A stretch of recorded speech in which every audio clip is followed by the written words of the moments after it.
at 9:18 a.m.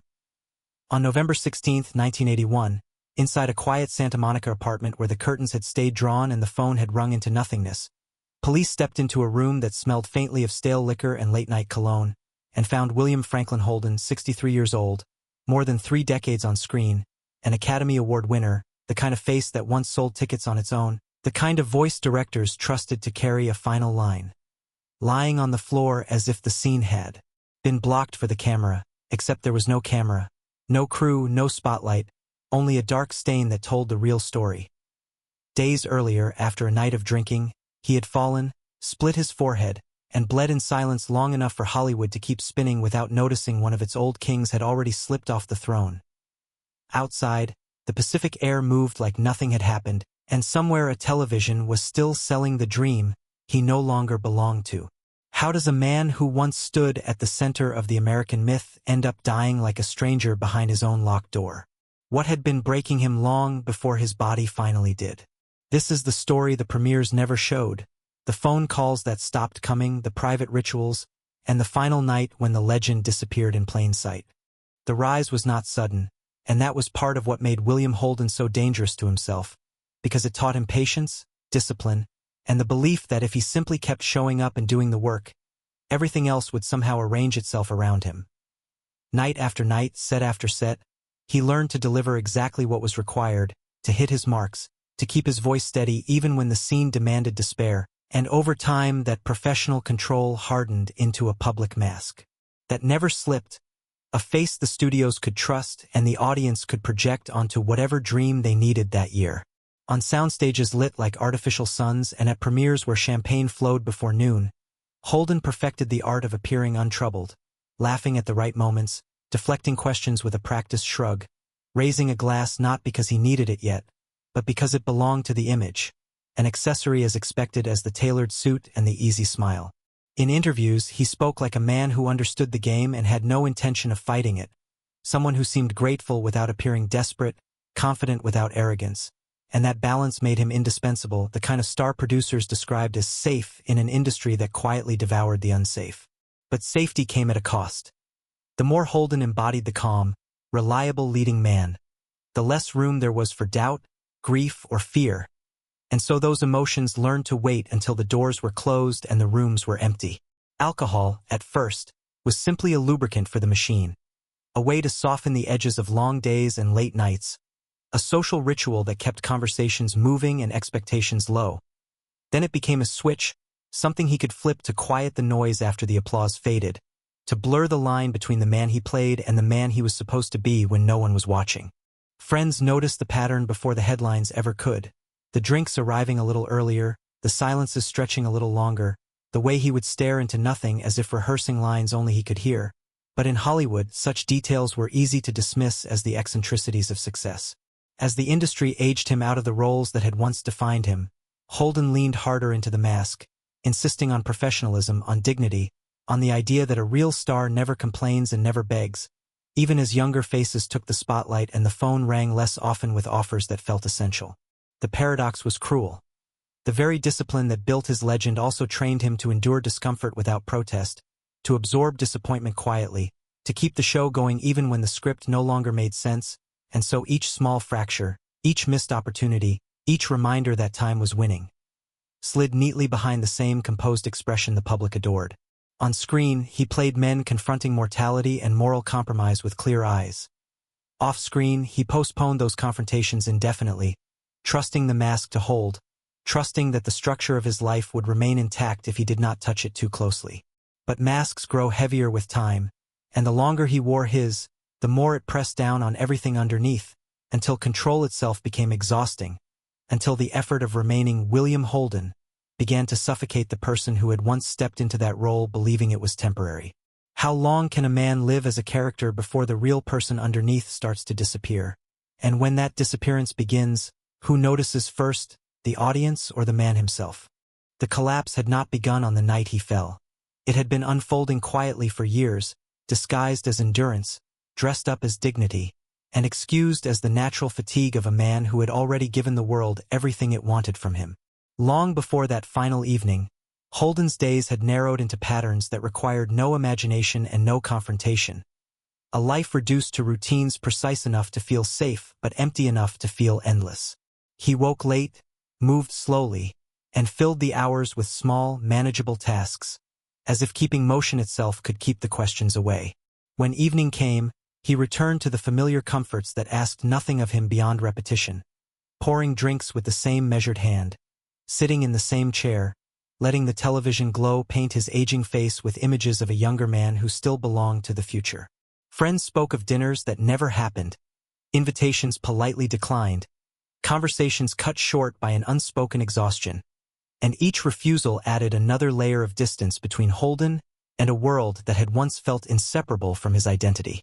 Hollywood, for its part, offered him respect without intimacy, praise without presence, and he accepted it all with the same calm smile he had worn for decades, never admitting that admiration was no substitute for connection.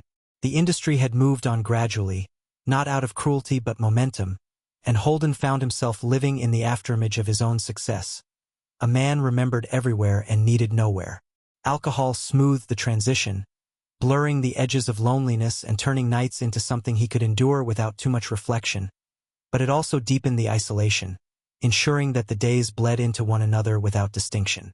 The irony was merciless. The more he retreated, the easier it became for others to assume he preferred it that way, and so the silence around him grew heavier, reinforced by politeness and misunderstanding. There were moments, rare and fleeting, when he seemed aware of what was happening, when a remark slipped out about being tired, about feeling older than his years, about wondering how it all ends, but those moments passed quickly, swallowed by the habit of downplaying discomfort and changing the subject. Holden had spent a lifetime perfecting the art of making things look effortless, and now that same instinct kept him from reaching out, from admitting that the structure holding his life together was already bending. By the time the collapse reached its final form, it was almost invisible from the outside, a slow erosion rather than a dramatic fall, each lonely evening and unspoken fear carrying him closer to the moment when endurance would no longer be enough. How does a man recognize the end approaching when it looks so much like the days he has already learned to survive? And at what point does survival itself become the tragedy? The aftermath of William Holden's death unfolded not with scandalous revelations or public reckoning, but with a quieter shock that rippled through Hollywood in muted tones, as if the industry itself were unsure how loudly it was allowed to grieve a man who had slipped away so discreetly. When the news finally emerged, when it became clear that he had died days before being found, the details felt almost indecent in their ordinariness. A fall, a wound, blood, silence, time. Colleagues spoke in disbelief, not because death was unfamiliar to them, but because this particular ending seemed to contradict everything Holden had represented. He was not supposed to vanish unnoticed. He was supposed to receive a final close-up, a farewell worthy of his legacy. Instead, the story settled into the background noise of an industry always preparing for its next opening weekend. In the months and years that followed, conversations about Holden drifted toward nostalgia rather than mourning. His name invoked as shorthand for a lost era of restraint and professionalism. His films replayed on late-night television as artifacts of a Hollywood that no longer existed. Yet beneath that polished remembrance lay a more uncomfortable truth. The conditions that shaped his decline had never been unique to him. The isolation, the reliance on alcohol, the shrinking circle of genuine connection. These were not anomalies but patterns repeated again and again among those who outlived their moment at the center of attention. Friends who reflected on Holden's final years described a man who had grown smaller not in spirit, but in visibility. Someone whose world had contracted until daily routines replaced long-term plans, until tomorrow mattered less than getting through tonight. There were no grand comebacks to analyze, no dramatic public breakdowns to replay, only the slow realization that he had been living on borrowed time emotionally long before his body gave out. The tragedy of his decline was not that he suffered alone, many do, but that his suffering remained largely invisible, masked by the same composure that once made him indispensable. In retrospect, the signs appear almost cruelly obvious. The missed calls that no longer felt urgent, the friendships that became seasonal, the way familiarity turned into isolation when it went unexamined. Holden's death forced a brief, uneasy pause in the collective imagination of Hollywood. A reminder that applause does not translate into protection and that dignity, when taken too far, can become another form of silence. And yet, as quickly as that pause arrived, it faded, absorbed into the relentless forward motion of the industry, leaving behind a legacy preserved in film and a cautionary tale rarely spoken aloud. What remains most haunting is not the moment he died, but the realization that for years before it happened, he had already been living as if the world had gently stepped away, assuming he would be fine on his own. In the end, William Holden's story refuses to be reduced to a single bad night or a tragic accident, because the fall in that Santa Monica apartment was only the final punctuation mark on a sentence that had been writing itself for years. His life exposes an uncomfortable truth about fame that Hollywood rarely confronts honestly. Applause can become a substitute for intimacy, and professionalism can quietly replace vulnerability until a person no longer knows how to ask for help without feeling like they've failed. Holden was celebrated for his restraint, his control, his ability to carry weight without showing strain, yet those very qualities trained him to endure loneliness rather than challenge it, to manage pain privately instead of sharing it with the people who might have lightened the load. The mask worked too well. It protected the legend while suffocating the man, convincing him that dignity meant silence and that strength meant handling everything alone. For the audience watching decades later, the lesson is not about alcohol or aging out of stardom alone, but about the quiet bargains people make with themselves when success becomes identity and identity leaves no room for weakness. Holden's life reminds us that no number of awards, no iconic roles, no reputation for calm professionalism can replace the simple, fragile bonds that make survival meaningful. In a world that rewards performance above honesty, he became proof that being admired is not the same as being known, and that the most dangerous moments often arrive not with chaos, but with routine. His legacy, then, is not only preserved in the films that continue to play on glowing screens, but in the warning they now carry. If the mask never comes off, the person underneath may fade long before anyone notices. In the quiet after the headlines faded, William Holden's story settled into a kind of unresolved stillness, the sort that lingers long after the screen goes dark. The Santa Monica apartment returned to being just another address, the night of November 12th receding into the background of Hollywood lore, mentioned briefly, then politely set aside. What endured instead were images. A man standing tall in black and white films, eyes steady, voice calm, the embodiment of control. And somewhere far from the glow of premieres, a room where no one arrived in time. The circle closes there, not with spectacle but with absence. The empty chair, the unanswered phone, the life that ended without witnesses because it had been lived too carefully, too quietly, for too long. Holden gave the world characters who faced danger, love, and loss with clarity, yet his final lesson came not from a script, but from the contrast between who he appeared to be and how he actually lived when the applause stopped.